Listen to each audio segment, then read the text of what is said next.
All right. Check one, check two. This is it. Welcome to the Cannabis Coffee Hour.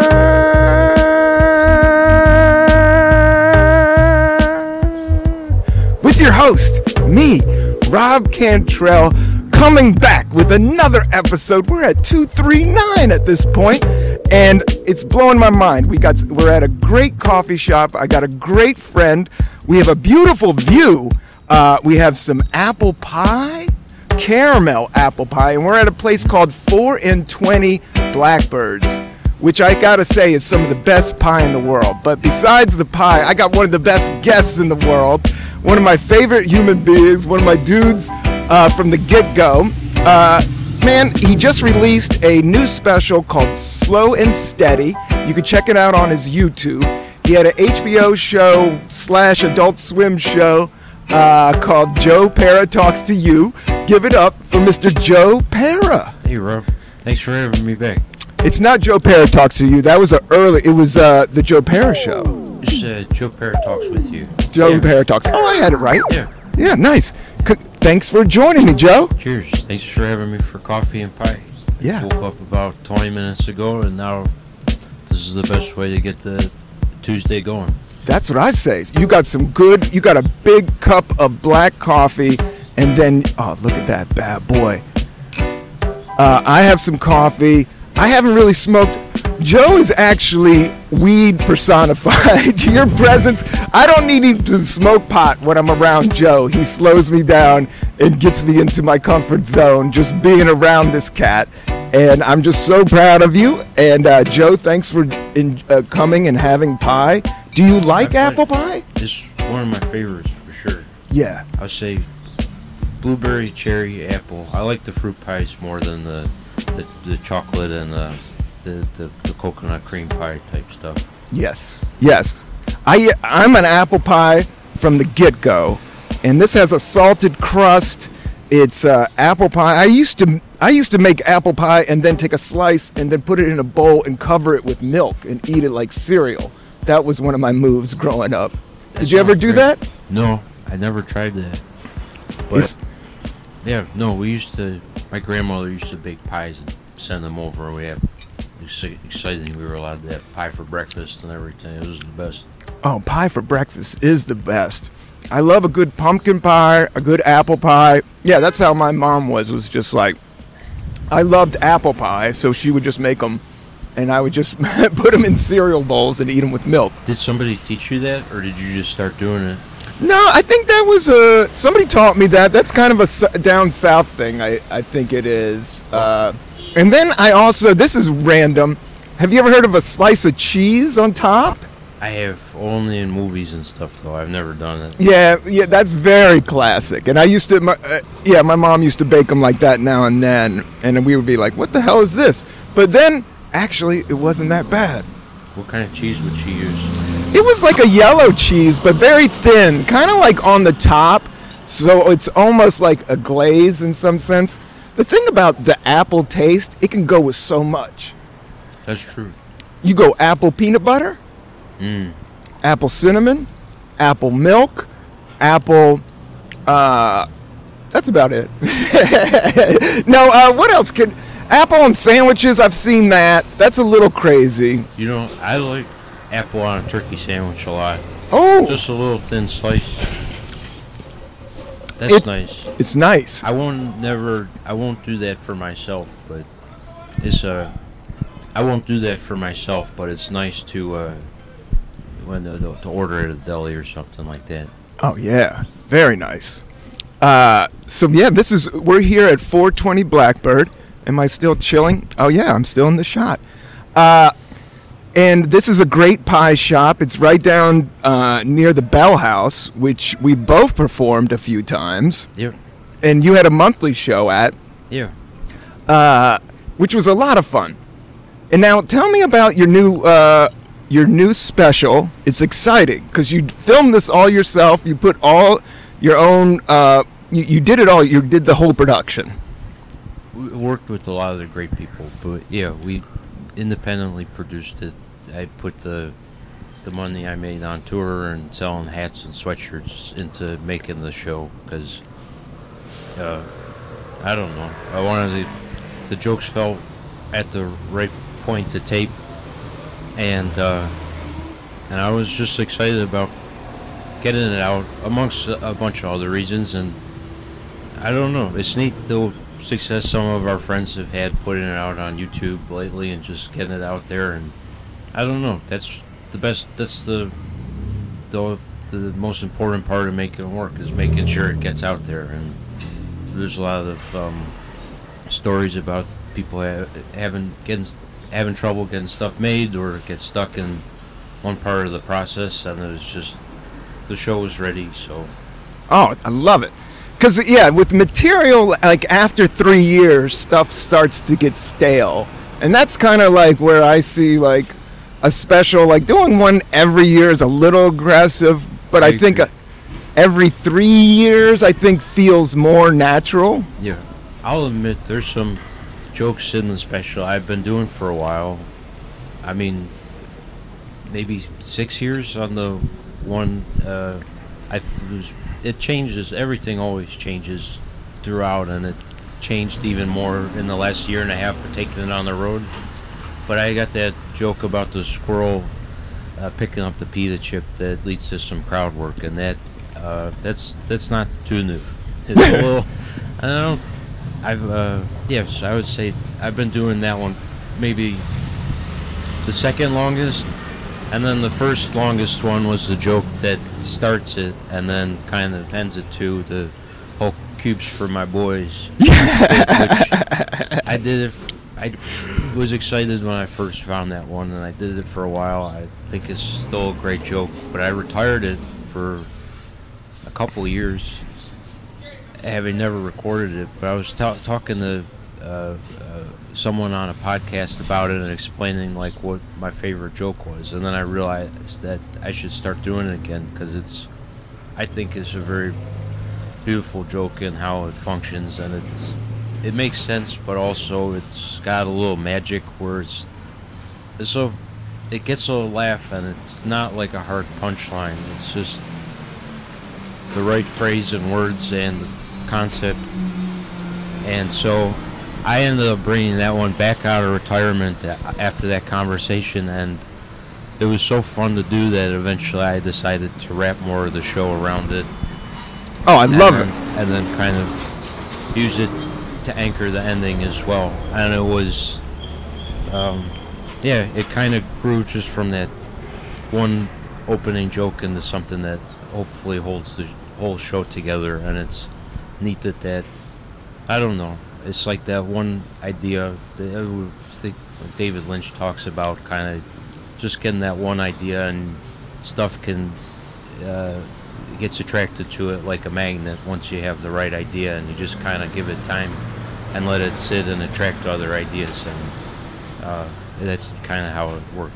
Yeah, and it makes it all encompassing and kind of brings it all together. Like, the same if you're like cleaning up your room. I love cleaning my room and getting everything simple, and you're like, this place is a mess, my life's a mess. But then if you start very simple and kind of build on it, and you'll feel where everything's supposed to go. The same thing like in art, whether you're drawing birds or spaceships.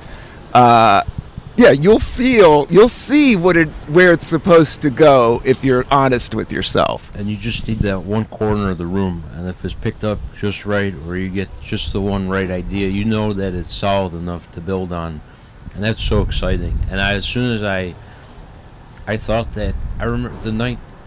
The joke is about making ice cubes for your boys, and I came home from a concert, and I was very happy and feeling good, and the ice cube trays were empty, so I filled them up, and it was just the funniest to put together the phrase in my head.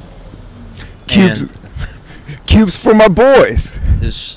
And then just the setup of it with that follow through, it made me laugh that night, and just thinking about it, and it all kind of came together. And it's just like that one, you have something solid and funny that makes you laugh, and then that's like the best feeling in the world. It feels like you're stumbling across like a little gem, and it's very lucky. Yeah, very lucky. Now, in my early days, I did have some Ice Cube material myself. Interesting. But mine was a little bit more dark. What was your Ice Cube material? It was about revenge. And it was more about, you're going to, I'll get you back and you won't even know it. This was something in my 20s, but I was like, I'll invite you to my house, and I'm going to offer you some fresh Brita water. Oh, you want some ice cubes? No problem. But guess what? I peed in that ice tray. So no, it's not as good as for your boys. But I do love the concept. I do remember toying with the concept of ice cubes and being like, oh yeah. That's so funny. So you invite your enemy over. Yes. And you offer them Brita water. Brita water. I remember clean Brita water, not like when you got the fresh filter. Yeah. Not the dusty filter, but the fresh filter, right. and you frame it all up, and little do they know, that they're drinking my pee, which is psycho. But it was, I was younger and goofing off. I don't do that material anymore. But I do know that. I think you should bring that one back. I know. I do need to bring a little bit of the evil back into my act. It's gotten really. I've been smoking so much pot. I've been just literally been hugging trees and staring at flowers lately. But I do want to let go of that material. And sure, you've cornered the tray with the Ice Cube material right now. If I did it. I did my version of it. There's so much more, I'm sure, there to say about ice. Oh, yeah. There's so much more. And then the slushy is something I've always... Oh, snow cones. I remember hanging out with a comic, and his side gig was... This was in Oakland, California, right when I started outside of San Francisco. And John Alston, a famous old-school San Francisco, Oakland comic. But his side gig, he was like, Rob, I got a snow cone machine. I go to the fair. I make $100 selling snow cones. All you need is ice, and then you got the flavor. Bam, bam. Never thought of it that way. It's just a refrigeration system, right? And the ice has got to be crushed just right. It's different than the cube method. But I will say, when you do have an ice tray and it's just clean and mean, and you got some good cubes ready to rock in the morning, whether you want some ice water or maybe you enjoy Coca-Cola, some cubes can really rock it out. Makes a difference. Yeah. Did it freak you out? I know you toured Europe. Did you drink any of that hot Coca-Cola over there? I know they don't mess with ice cubes like we mess with ice cubes. Let's see. I never remembered an absence of ice. I don't know if it's maybe things changed or taste changed, but I gave what was it, the British ales a chance that are served at room temperature. Beer's got to be cold. Coming from Buffalo, yes. Sorry. They got to have Labatt's is cold, and it's cold up there. Yeah. But you still, something about beer, it's nice when it's cold.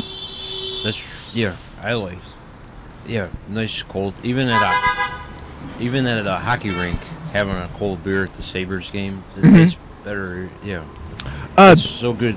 Oh yeah. But I think my favorite drink from doing shows in Europe was in Portugal. They got these, I forget what they call them, but they're like you could order a little glass of beer at the cafes, just like a little, like maybe 0.33 ounces, and just it comes super cold in this little glass.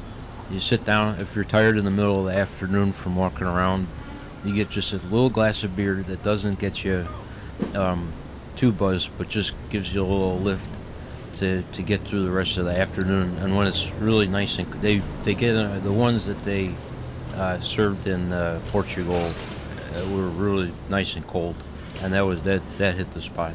Portugal, I can dig it, man.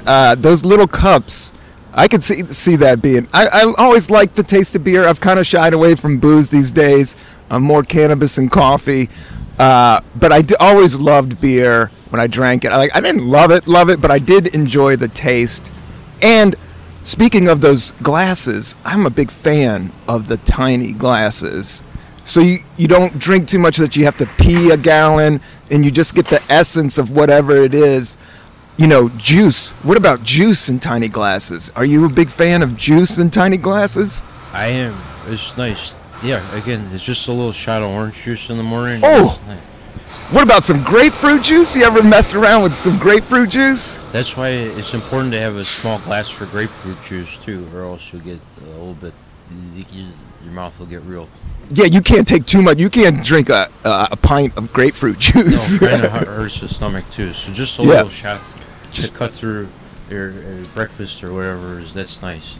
Yeah, cut through the ham and eggs and potatoes and cheese and onions. What is your perfect size glass? Well, I do like that for juice. Even for coffee, I love these cups, these big saucers. There's something like I just want to draw and write poetry. So I enjoy a big coffee, but I like the two little mini bombers of juice. There's something I just love to go, just a little orange juice.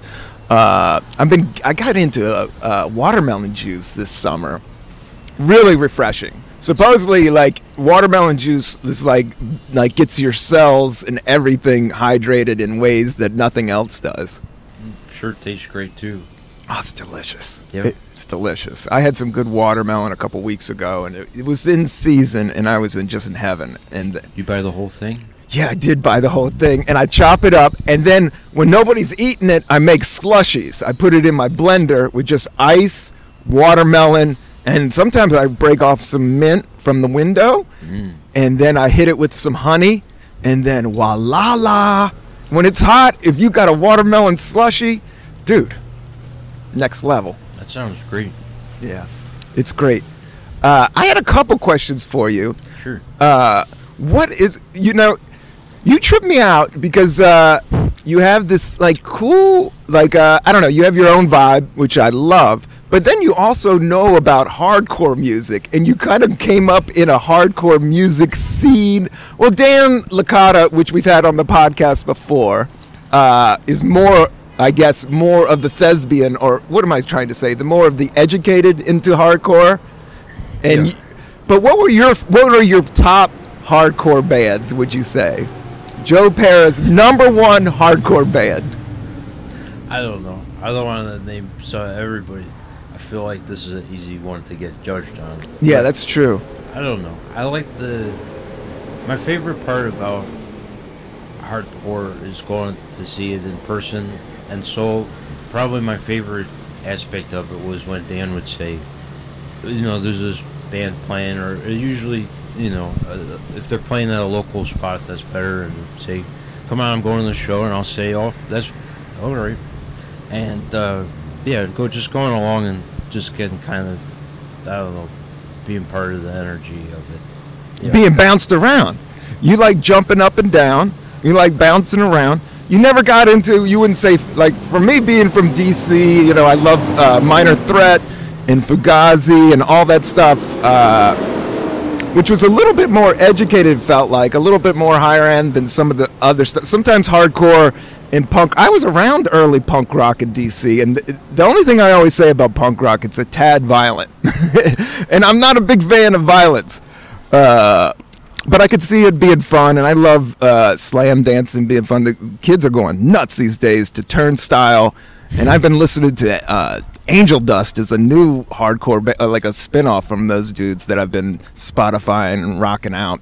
Now, you had a guy, an awesome musician that played an acoustic number, but he had this cool acoustic guitar in your special, and it's almost like I've seen it before, but I don't know enough. It's like electric acoustic guitar, and he plays this beautiful number in the beginning of your special. Yeah, Ryan Dan, he's got. He was really excited about that guitar. I don't know about that much about guitars, but he was very excited because he said it's like the guitar, or one of the guitars that is ideal for playing acoustic in a live setting and hooking up without compromising the acoustic sound, and a lot live performers used that one, and he was excited when he got that for the tour. Yeah, I've been seeing more and more of that guitar and being like, oh, what is that all about? It's got I guess it's got an electric neck and it just rocks out. Does he play in a band, or is he mostly just all solo stuff, and then he's worked on your show before? He makes a lot of his music on his own, and he's big on sound design, recording a lot of the stuff himself. We did a Halloween episode of our Sleep podcast that was for Spooky, so he has a musical saw that he'll take out. He just likes learning new instruments, and he's a master of tone. Yeah. That's what I got with his voice. He was very the guitar matched the tone of the voice and matched the venue. It was very simple, but very cool, and the lyrics were very simple, but they had a rhythm to it. Yeah. So I think he's assembled a band to play some of his music live. His band, he goes by Holland Patton Public Library when he's making music. Say that again to me. I like that name. Holland Patton Public Library. Holland Patton Public Library? There's a place in New York called Holland Patton, and he named himself after the library. But I think he just did a post about it, because I think that they didn't call themselves a public library. It was like it was a library by another name, and then so he felt it was okay to name it that. But then I think there's some confusion, and people are always thinking he's a library or visiting the library's website. That's a different crowd. Yeah. But it's a funny name, and it sounds nice. But yeah, Holland Patton is a real town in New York, and that's where he got the idea. Oh, that's awesome. Yeah. I'm a fan of public libraries. I'm a fan of libraries. I'm bummed, that they kind of got a bad rap in this modern times. But are you fan of libraries in general? Definitely. One of my favorite things to do on tours, I'll go to a library in a different city and sit and write. Dan and I went to one in Fort Collins, Colorado. That was very nice. Oh, very nice. And that's a nice place to do work and get a feel for, I don't know, people of an area. You could do the same at a coffee shop, but I like the quiet and the setting a lot. Yeah, there's no capitalism going on at the library. Nobody's trying to get money out of you. You just kind of hang out, and you kind of just vibe out to some free books. And they got some good couches, and you can find a quiet space. Yeah, I have done writing at libraries. Yeah, they're amazing. I should do a little bit more. It's just the age of laptops. Once laptops came into it, because I got to use the bathroom. So I'm writing, and then I'm like, oh man, I got to use the bathroom. And then I got to shut everything down. And then I got to take my lap book. Or, Fort Collins, maybe somebody won't rip you off. I don't know. I like writing at the library on 42nd Street a lot. I used to go quite a bit, but I bet it's beautiful. I've never done that one. That's really? Probably the biggest Times Square. That's Times Square Library? No, a little below. It's more east. It's the Schwartzman Library. Very cool. And Tomas Delgado likes to go a lot. But, it's always because you got to drink the coffee to get ready to write and get energy to sit and focus. And then it's so big, you walk past everybody, and it's quiet, so you're kind of, everybody's making noise. Then you pull out the big wooden chair, it makes a little noise, and then in 30 minutes, if you gotta pee, you gotta try and get back up out of the chair as quietly as possible, walk around. It's nice. That's why it's a dance. I don't pee. I don't think of the people I know, I don't think I pee the most, kind of in between. I pee semi-frequently. So when I write at home, I love just being able to get up, go to the bathroom, and then get back to my desk real quick and not lose the thought. It feels like, I love writing there. It's such a nice environment and kind of funny because in such a beautiful scholarly room to write, kind of dumb jokes. It's a funny thing to me.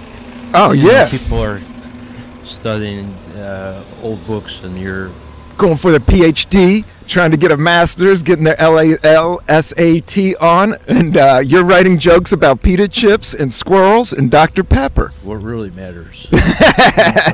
It's a funny contradiction to me. And then that was a nice aspect. I did a couple weeks of shows in London, and probably my favorite parts of being in London was they got a lot of libraries that are private, which is weird. But what is a private library? Like, I guess it's like a country club for books. Yeah. You got paid to go in, but paying to read books?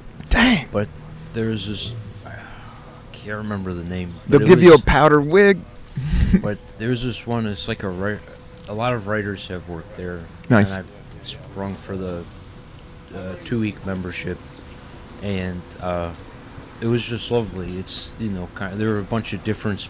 It wasn't as big and open as the New York Library, but there were lots of really comfortable small rooms, and they had desks even next to the stacks in the basement and stuff. So it was a nice place to find a little nook and just do what you needed to do. And it was just a lovely setting to walk there and sit down and do some work, and then I was ready. And it was funny too, because I was amongst all these like serious writers and big books, and I was working on a really dumb script with Dan, and which is it was the best though. And it feels, I don't know. Would you do? I always dreamt of doing a writer's retreat. Really, you just need a space where you're comfortable and there's a clean bathroom and to get your write on.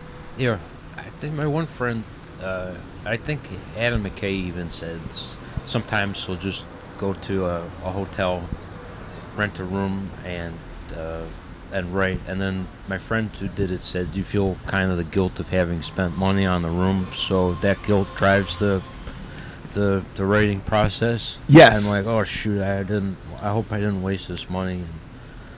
Yeah, I've done that with the writing packet. That was I didn't get the gig, but I just did one night at a hotel room. I put the pressure on and was like, yeah, it just takes me a lot to focus. But when I can, I love writing. It's just a muscle that you have to like keep doing in order for it to really click in nice. Yeah, and the routine and finding the right space helps a lot. What's your routine right now with writing? Are you getting up like, okay, nobody bother me from 10 to 1 and I'm just jamming on my keyboard, 0 YouTube? I haven't been the best lately, to be honest. Yeah. But when I'm really doing it, when I have my perfect writing day, in New York, I'll wake up, I'll go for a little walk, I'll keep the phone off and not with me. I'll go for a hour walk, kind of get the pace and start moving the words in my head. And I'll come back, read for like 15 to 20 minutes, and then just start going and get, if you get a 3-hour chunk in, that's really nice, and then take a break. When I was writing the TV show, I would try and do 2 shifts. Like, you do that in the morning, and then you have a little lunch and get yourself caffeinated and geared up again, and you could maybe do 2 to 3 more hours on like a great day. Do you do another walk for the second session? I like the idea of walking without the phone. That's a great idea. Put the phone away, and then you get the blood pumping, and you're out there looking at the sky. You have to keep the. I don't know. I think it's easy. It's nice. Oh, this is a nice. Beautiful bird. A bird just flew down. The sun is out. We got great Brooklyn traffic right here that will give you a couple shots of. Yeah, and then I think it's nice to surf the internet during lunch or do something. TikTok dance. Do the gritty. That's the temptation, but if you can pound a water bottle, do a TikTok dance. Referencing his special, one of my favorite. That was my favorite. Is you chugging the bottle of water to kick off the special. And the placement of it was even more genius. Thanks. A little behind the scenes. It's a great way to stay hydrated on tour. Totally. Especially because if you go into the green room and you have a beer before the show, and then you're doing the show for an hour on stage, you get, it was my way again, 2 water bottles in a funny way, and I didn't even have to interrupt the rest of the jokes to do a sip or anything. You just kind of go, get it condensed into a few seconds, drink it, and then you're back in shape. And it does help. By the end of the night, when I do 2 shows in a night, that's 4 water bottles, which that's a lot of water, and I do have to pee real bad in between the shows. But overall, it's a nice. I think it's actually was a healthier thing than not chugging water bottles. I know you do like a few beers after the show, and on the road that can all add up after a while. So I'm glad you're getting hydrated. Thanks, Rob. You're taking care of yourself, and you're actually putting it into the act, which is brilliant. You know, I knew a bunch of comics that would do shots of booze and everything on stage. That was a part of their act. You have put water into your act, which is brilliant. I just kind of thought it was funny and simple. Chugging alcohol is, I don't know. It's maybe, I guess, yeah, well, it's been done on stage, but when you chug a Poland Spring half 0.5 liter bottle, or no, I don't even know.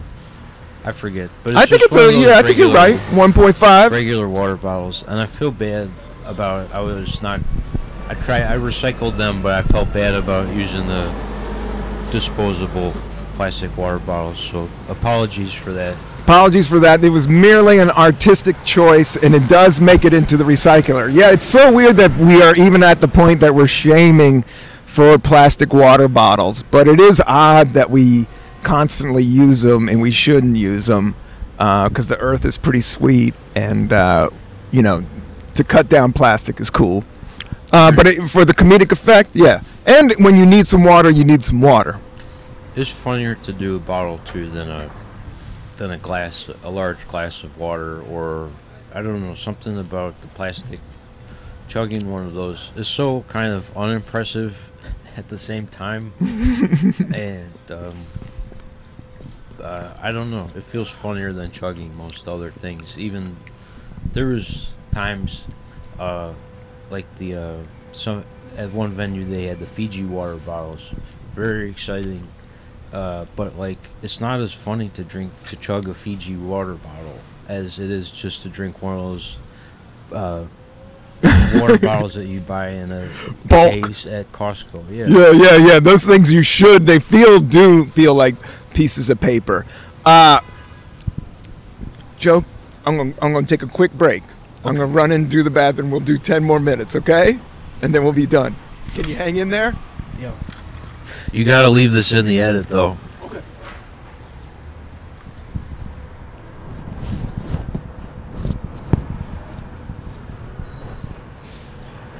Alright, Rob's taking a pee break. Try and describe what's going on. It's a perfectly blue sky, not a cloud in the sky, just a little one. Let me show you around what's going on.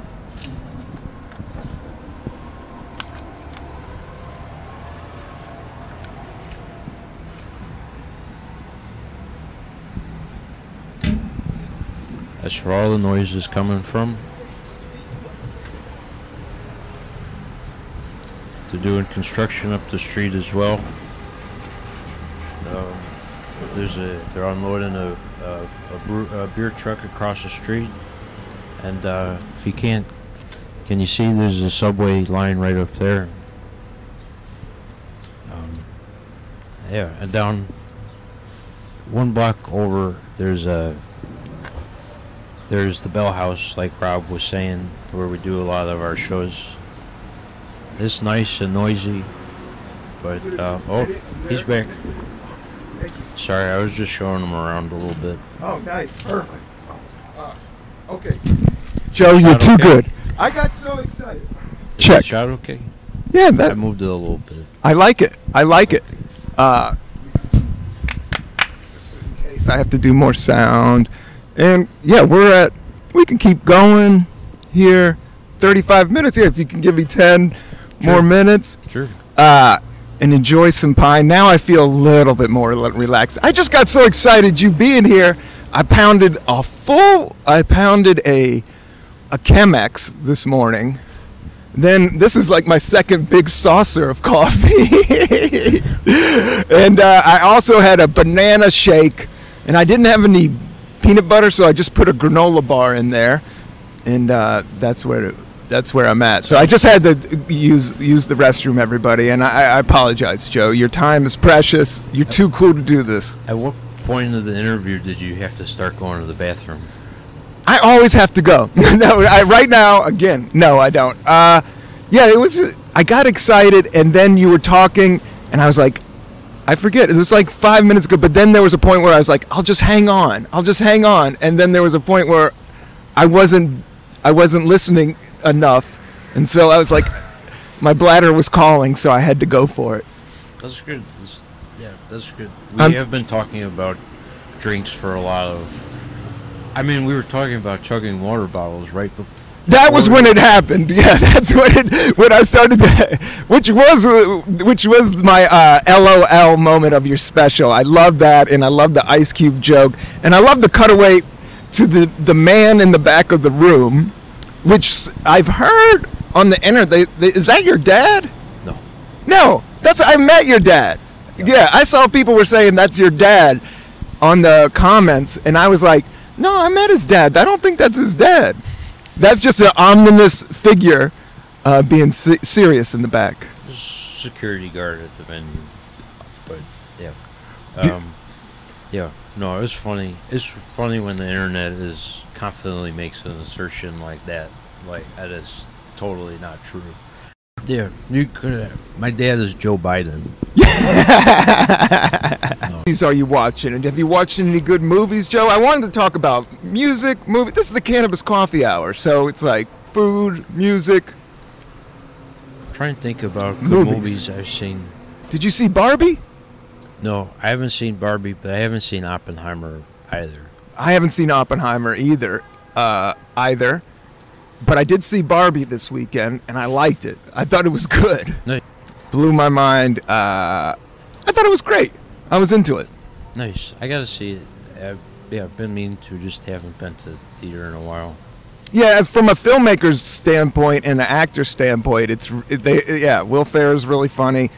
And then there's a couple really good funny parts that I really enjoyed. That's nice. And it's shot really well. Like... Yeah, just the way it's shot artistically, it's really cool looking. Yeah, no, I've heard it's good. I gotta check it out. Yeah, check out Barbie, my man. Now, what I know what you like. Now, I don't know much about sports. Are the Bills any good this year? Is that you got a Buffalo Bills sweatshirt? This is University of Buffalo, the Bulls. The Bulls. Oh, it's not. It's so close, but it's really. It's kind of funny. Everything in Buffalo is named either like a bison or a buffalo or a big truck. But no, there are ups and downs. They just lost to the Jacksonville Jaguars in England, but it could have been a lot of things. We got a lot of defensive injuries and also the jet lag. Yeah. We're still seeing how things are going, but they had a really nice game against the Dolphins the week before, with quite a few scores. So they're looking good then. Yeah, the loss. Football in Europe doesn't count. If you lose over there, that doesn't count. Especially, that's a weird place to play football. Would be in Europe. They shouldn't be doing that. They should just keep it around. Not to be too national, but it's just I'm just trying to root for you and spin it positive for the Bills. Thank you. Yeah, no, the fans seemed enthusiastic, but it's like a lot to be. I mean, if you've flown overseas before, it's like a lot to do jet lag, and then I can't imagine having to get tackled with jet lag. Yes. So it's never like I do think, as a comedian, that is one of the things. Like I think comedy keeps me young. But travel will age you. Like if you do a lot of doing those long, to Australia, to Japan, cross country, like that shit wears the body down. Yeah, being in an airplane for that long isn't good for you. No. But at the same time, I think has the Bills ever won the Super Bowl? No, they haven't. That's what's beautiful about it. I don't mean to bum you out, man, but they will. I hope so. We've been playing pretty well the past few seasons. We had some disappointments, but we're going to get the Chiefs this year. In San Francisco, the first dude, shout out to Gray McDowell from Buffalo. I crashed on his couch. He was an old friend from college, but he loved the Bills. And there was a Bills bar in San Francisco where they would everybody from Buffalo would come. Is there a Bills bar in Brooklyn? Do you know a couple where everybody congregates during the game? There's a few around the city. Yes. I mean, Bonnie's Grill on 5th is a Buffalo-owned bar, I think, and they have really good chicken wings. And a buffalo chicken sandwich. Amazing. I have gotten their wings there. They are good. So that's good. We got wings while watching the game last week, and they were, like when they put the breading on them outside, so they're no, not great.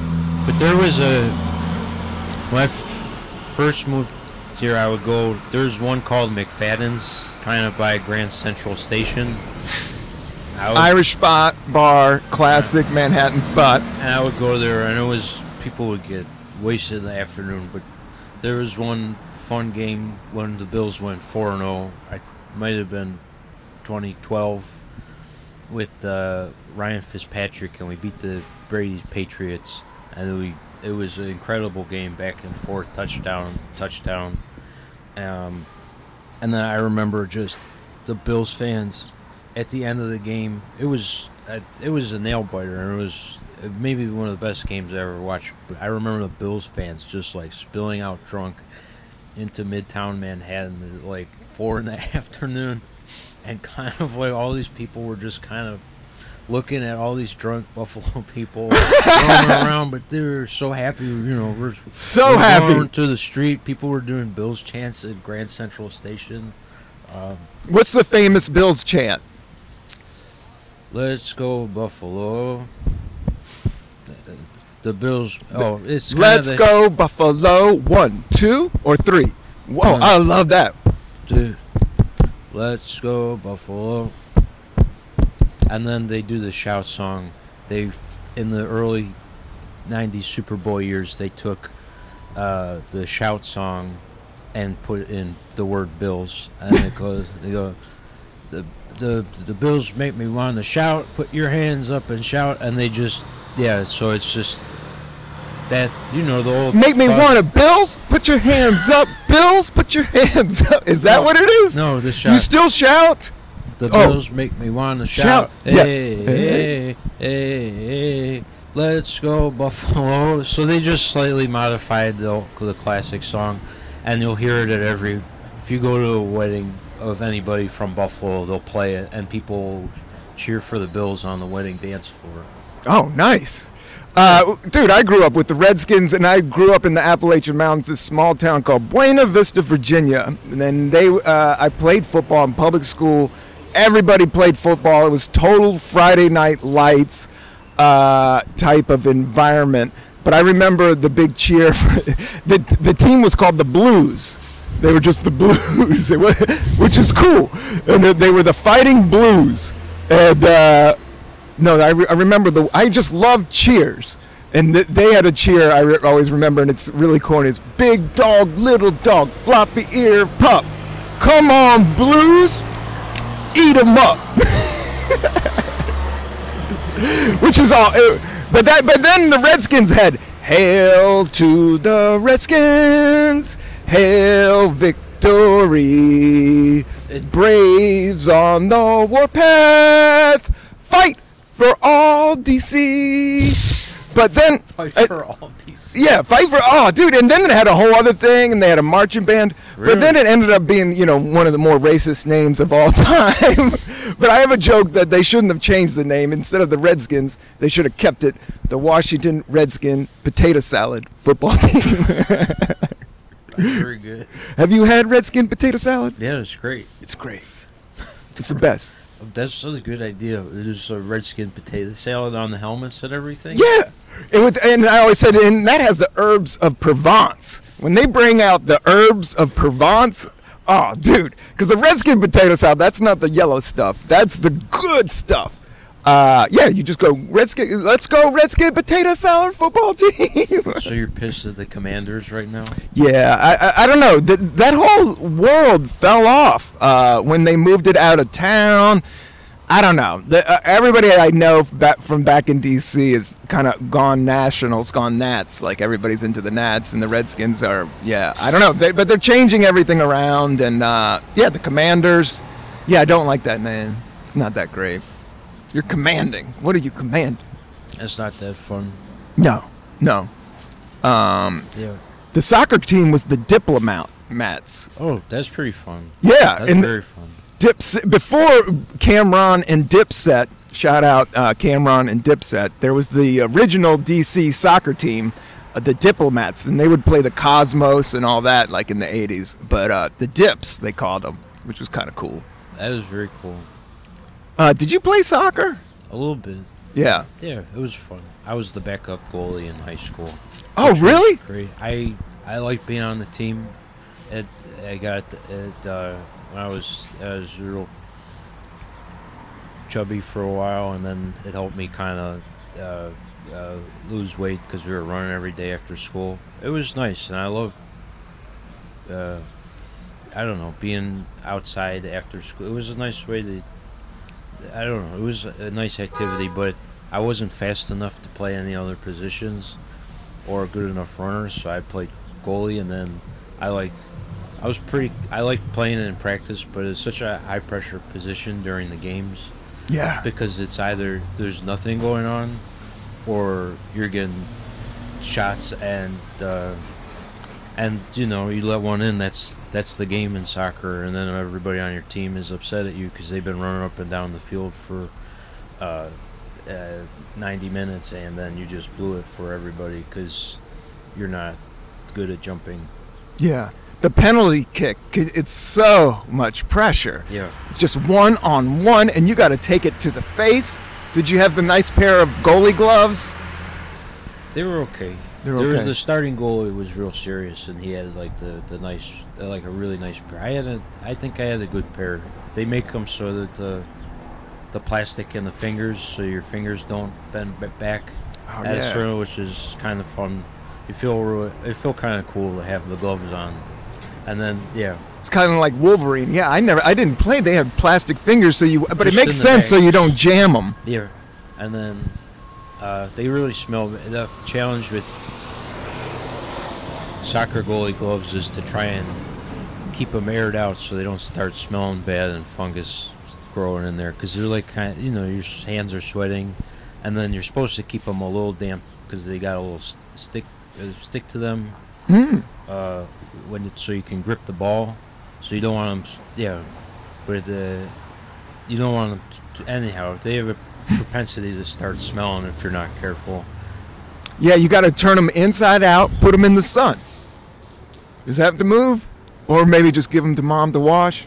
No, you can't put them in the washer. That ruins the grip. Oh, yeah, you need the stick. But, you hit them with a little Lysol at the end of the day, and you just try and make sure that they're opened up. And if you leave them in your bag, that's when it gets real gross. Oh, nice. Yeah. Joe, you've been too good. You've talked about sports, talked about food, we talked about music, we talked about your new special that you could see on YouTube called Slow and Steady. Do you like turtles? Definitely. Yeah, I don't think I want one as a pet. I've heard they smell real bad, but I do like going to Prospect Park and looking at them in the ponds there. There's so many over there, and they all sun out. During the sun, they literally go out and just like lay out and chill out and lay on top of each other. Yeah, shout out to all the turtles in Prospect Park. Yeah, slow and steady. You know, in this world of everything just moves so fast, and TikTok and Instagram and so much information that, but being yourself and kind of getting in the moment and taking it at your own pace is just a powerful thing. Where'd you learn that?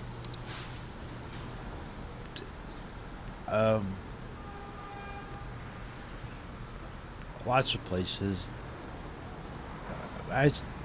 On stage, it's just nice to have your own tempo and not try and match the pace of, you know, the comedian who went up in front of you, you know, going real fast. It's nice to make sure that you want to do your jokes how you feel that they'll be delivered the best, and also, yeah, I think the audience appreciates when this show is able to slow down and they feel at a more relaxed pace,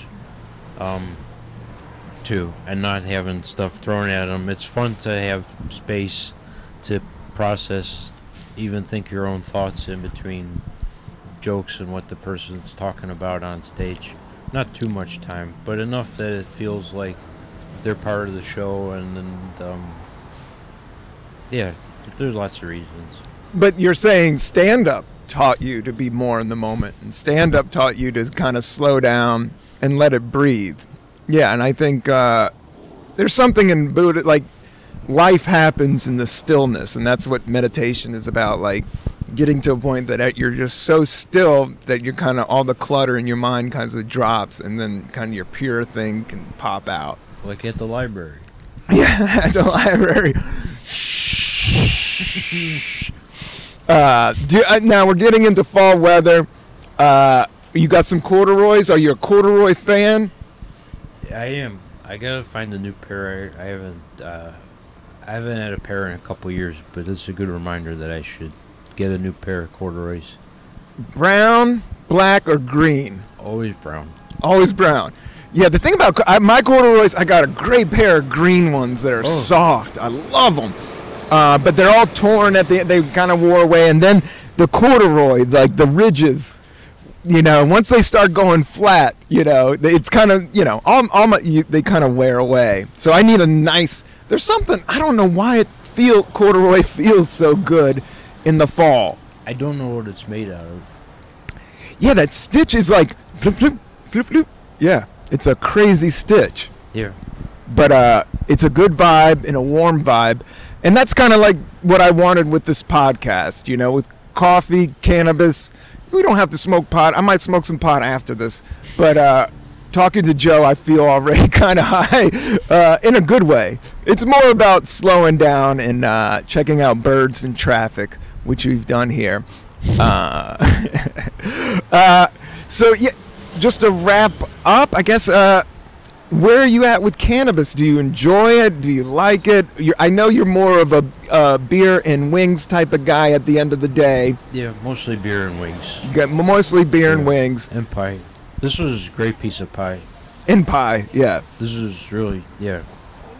Yeah, it lived up to the expectations.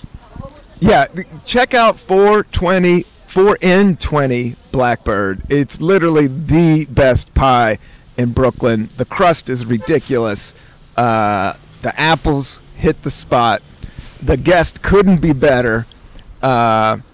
Yeah, that's it. Well, we can wrap it up with that, Joe. Is there anything you want to tell the good people out there of the Cannabis Coffee Hour? Just, if you want to watch a nice comedy special, just Slow and Steady on YouTube. And, yeah, thank you for having me, Rob. It's always a pleasure to hang out with you outside.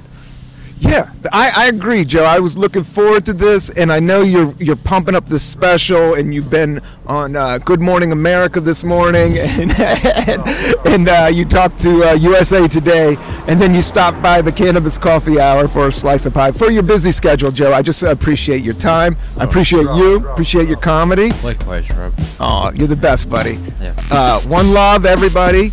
Peace and love. That's it. Bro.